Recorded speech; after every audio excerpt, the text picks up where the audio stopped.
Good morning, everybody. Welcome to Rhyme of the Times for the week ending 14th of March 2026. Iran's obliteration is causing widespread consternation and condemnation, and for Trump, frustration and exasperation. There is also the creation of oil price inflation leading to forecourt altercations. Glasgow suffers a city centre conflagration and football aggravation. Six Nations has a sensational culmination with French celebrations. On Sunday, some bad rap for Glaswegians, attracting headlines for unfortunate reasons. Celtic and Rangers are certainly no strangers to a bit of aggro in their on-pitch exchanges. The Old Firm derby is no place for faint hearts. The two football teams in each match from the start often show an unhealthy willingness to impart violence that can sometimes be off the chart. In the stands it rises to an even higher level with the toxic chanting in which both tribes revel. The chanting becomes more like chants of war with little to do with the match or the score, and in recent seasons, for just this reason, banning orders have been used to aid policing. In some cases, all away fans have been banned, and while the logic most people understand, the true derby flavour cannot be savoured when blanket bans for bad behaviour are favoured. But on Sunday many rethought that thought as post-match pitch battles were being fought. The first Ibrox Old Firm match since 2018, where the full quota of away fans could watch their team, created what many had anticipated, ugly scenes that were too slowly dissipated. And to prove this wasn't one of Glasgow's better days, in the city hours later a massive blaze. The centre of Glasgow will never be the same as the iconic Union Corner went up in flames, and the fire took many hours to tame. Apparently a vape shop was to blame. For the rest of the week, Glasgow Central Station was running a limited train operation. Meanwhile, about 4,000 miles away, Iran is still being trashed by the USA. The mullahs have turned out to be hard nuts to crack, harder than Trump expected when he launched his attack. The Iranians won't fall and just keep hitting back, knocking America's game plan well off track. Of course, the US president has quite a knack of using his own facts to deflect the flak.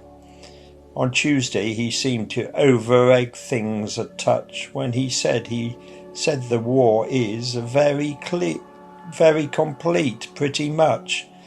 Pretty much nonsense. Complete border dash was the inevitable anti-Trump backlash. And the US president still makes victory claims, easy to do when the war has no clear aims, other than turning Iran into flames and giving Trump chance to try his hand at war games. It might be belief in his all-conquering might, but he seems to be lacking the required foresight. He should surely have known the oil price would soar as a result of his decision to start this war, and that supply would need to be increased for worldwide economic pain to be eased, and that would result in becoming embroiled in having to lift sanctions on Russian oil, to bring bubbling oil prices off the boil and turn down the dial on international turmoil. If he wanted a replica Venezuela, epic fury has been a complete failure.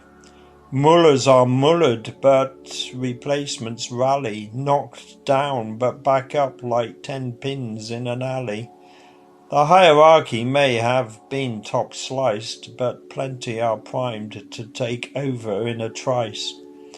The US wants the regime killed, not pardoned, but for the survivors, their resolve has been hardened.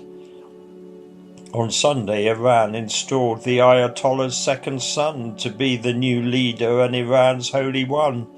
But by all accounts, for the West, this choice is bad because he's even more radical than his dad. But he's not been seen around, and rumours abound that he's already dead or been run underground.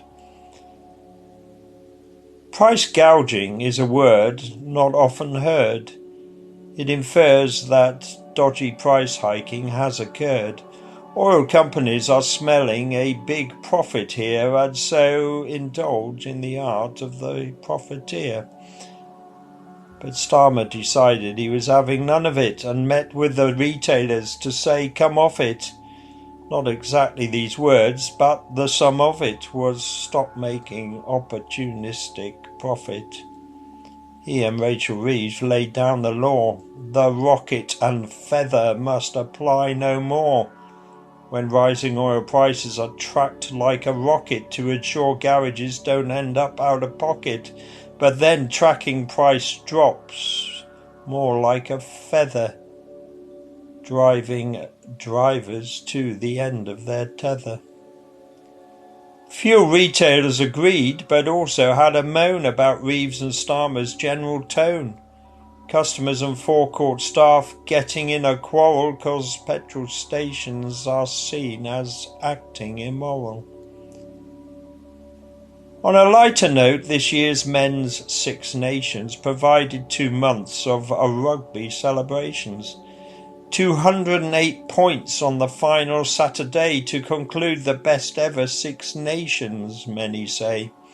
Down to the last kick of the last game and last play when England couldn't quite keep the French at bay, and so the Guinness Trophy in Paris will stay.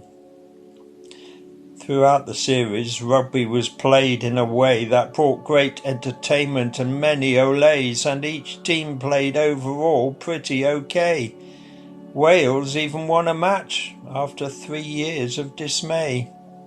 All in all, the tournament provided a rare ray of colour in current days so full of grey.